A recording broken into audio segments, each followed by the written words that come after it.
Hi, welcome back to Live and Breathe Horses. And today it's my pleasure to go on with this wonderful book, which is a collection of stories and memory put together by Margaret, Dorrance and John St. Ryan about the amazing Tom Dorrance, More Than a Horseman. So today's story comes from Jo Morris.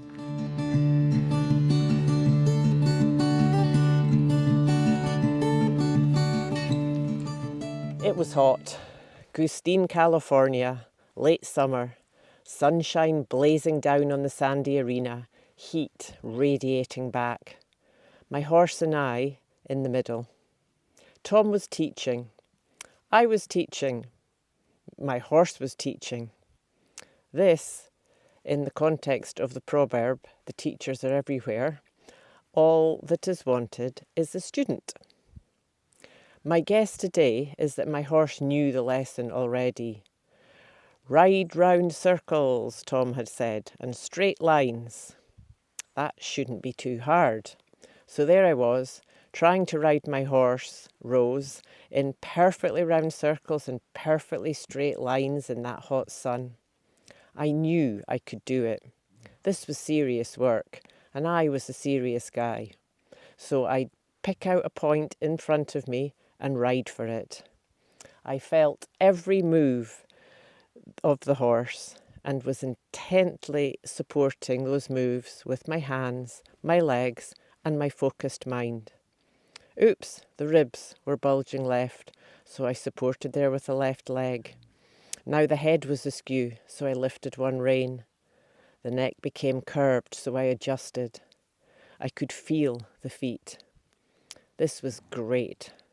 But it was hot, and Rose and I were sweating. I rode one straight line after another down the arena, then back, then to one side, then another, but I couldn't quite get things perfect. Not quite. My horse wouldn't relax.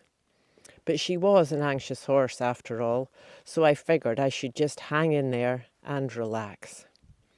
Maybe some round circles would be good. I left my pursuit of perfect lines for the perfect circle.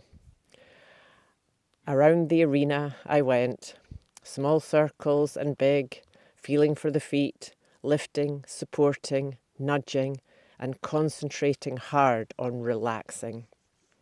This went on for quite some time, though I can't remember exactly how long. I guess I could say it went on until I bought the fruit of experience for the price of poor judgment. It finally dawned on me that the value of straight lines and round circles was relative. Tom hadn't told me to ride perfect straight or perfectly round. Those were my thoughts. Rose could do both round and straight, but perfection wasn't of interest to her, even if it were possible, and she had been teaching me this. But I hadn't been learning too well from her. Tom, of course, was teaching me too.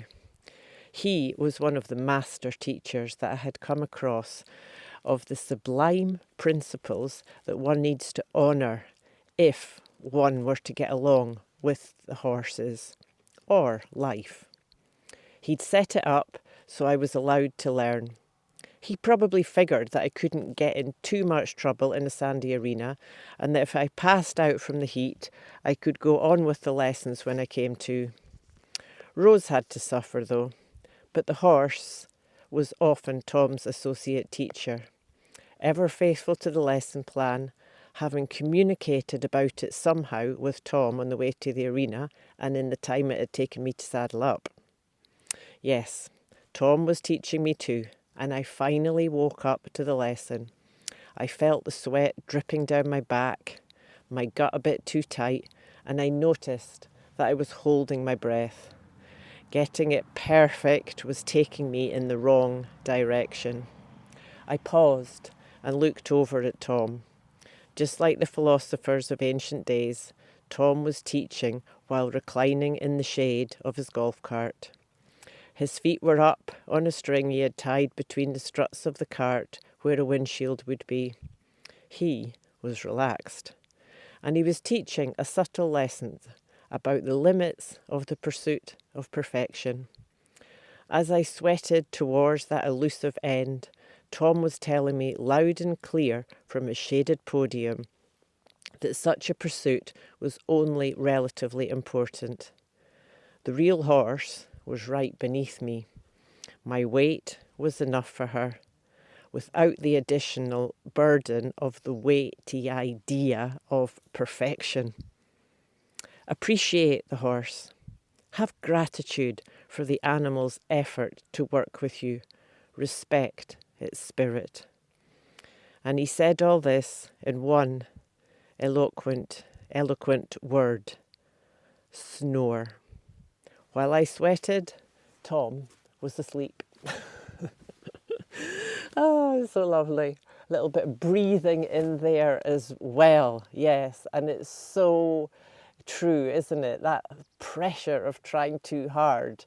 Like, horses really don't like that. They really let us know when we're trying to force things and too in our heads and just putting too much pressure in general, mainly on ourselves. Which of course affects the horse as well. So thank you for joining me today, and I will look forward to see you next time.